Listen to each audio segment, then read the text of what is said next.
رمضان المبارک میں ضلع انتظامیہ سستے بازار عوام کو ریلیف دینے میں ناکام رہی۔ سستے بازاروں میں معیاری سبزیاں، آٹا، گھی، کوکنگ آئل اور گوشت سمیت دیگر اشیاء خوردنی دستیاب نہیں تھیں۔ ضلع انتظامیہ کی نااہلی کے باعث آٹے پر حکومتی سبسڈی کے ثمرات بھی عوام تک نہ پہنچ سکے۔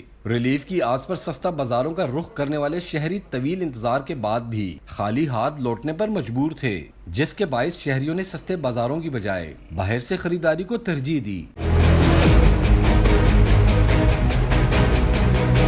خیبر پختونخوا حکومت نے رمضان المبارک میں عوام کو ریلیف فراہم کرنے کی غرض سے صوبے میں 83 سستے بازار اور 123 رمضان سہولت سینٹر قائم کیے تھے۔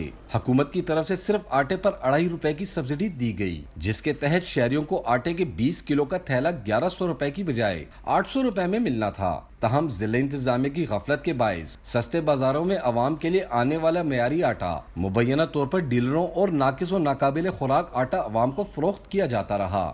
مہنگائی کی ستائی عوام کا کہنا ہے کہ ټرک دلته راغلی دی، موږ سهار نه راغلي خو چې کوم اصلي اوړه دي هغه ګودامونو کې دننه پټوي او دا بېکاره اوړه دي غریبانانو له ورکوي. او غوړي مړي نشته، چیني نشته، هسې نامه ده، هېڅ هم نشته. دا پرېږده، دا هغلته ورشه، هغه بېکاره ټرک نه واله هغه واله، دا پرېږده، دا اصلي اوړه به وروستو کې استعمال.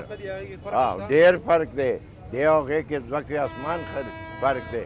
دا دی ځان له یو سایډ ته کوي، بیا یې ګودامونو ته وړي، غټو بورو کې ځان لا اچوي. چارپړي زه ګل آباد نه راغلم، قطار کې ولاړم، په جنور دې ځای پورې ورسېدم، بیا ټرک راغو هغه اړخ ته یې کړو، هغه اړخ نه هغه اوړې جمع کړو، دوکان یې بند کړو، وي ټرک له ورشئ. نو چې زمونږ خو دې اوړو کې هغې کې لږ معمولي فرق دی، نو موږ سهار وختي دې له راغلي یو، نو دا دوکان یې بند کړو، اوړه نشته، وي ټرک ختم شي، بیا بدله درکړو. ضلع انتظامیہ کے ناقص منصوبہ بندی کا اندازہ اس بات سے بھی لگایا جا سکتا ہے کہ پشاور میں ٹاؤن 1، 2، 3 اور 4 سمیت صرف 5 مقامات پر سستے بازار قائم کیے گئے، جو 20 لاکھ سے زائد آبادی کی ضروریات پوری کرنے کے لیے ناکافی تھے۔ ان بازاروں میں بھی برائے نام چند اشیاء کے سوا کچھ نہیں تھا۔ سستا بازاروں میں عوام کو ارزان نرخ پر چینی ملی، نہ ہی معیاری سبزیاں اور مشروبات میسر تھے۔ گوشت بھی انتہائی ناقص تھا۔ یوٹیلیٹی سٹور کی جانب سے ملنے والی اشیاء بھی خریداروں کی تعداد کی نسبت انتہائی کم دکھائی دی۔ محدود سپلائی کے باعث شہریوں کی کثیر تعداد سستا بازاروں میں اس سہولت سے بھی محروم رہی۔ یہاں پر وہ آتے ہیں، قطاروں میں کھڑے ہو جاتے ہیں، بیچارے صبح 4، 5 بجے سے یہاں پر لوگ آتے ہیں اور گئی کے لیے قطاروں میں بیٹھتے ہیں۔ تو جب ان کا نمبر آ جاتا ہے تو گئی ختم ہو جاتا ہے، 40-50 بندے لے جاتے ہیں۔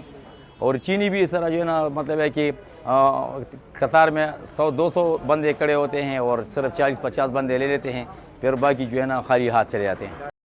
ضلع انتظامیہ ایک طرف سستا بازاروں میں عوام کو ریلیف فراہم نہ کر سکی تو دوسری جانب شہر میں سرکاری نقنامہ پر عمل درآمد کرانے میں بھی مکمل طور پر ناکام نظر آئی۔ سستا بازاروں اور شہر کی صورتحال کے بارے میں ضلع انتظامیہ سے رابطہ کیا گیا تو حکام نے کیمرے کے سامنے موقف دینے سے صاف انکار کر دیا۔ کیمرامین فرحان پراچا کے ساتھ شہزاد درانی، ڈیلی میدان، پشاور۔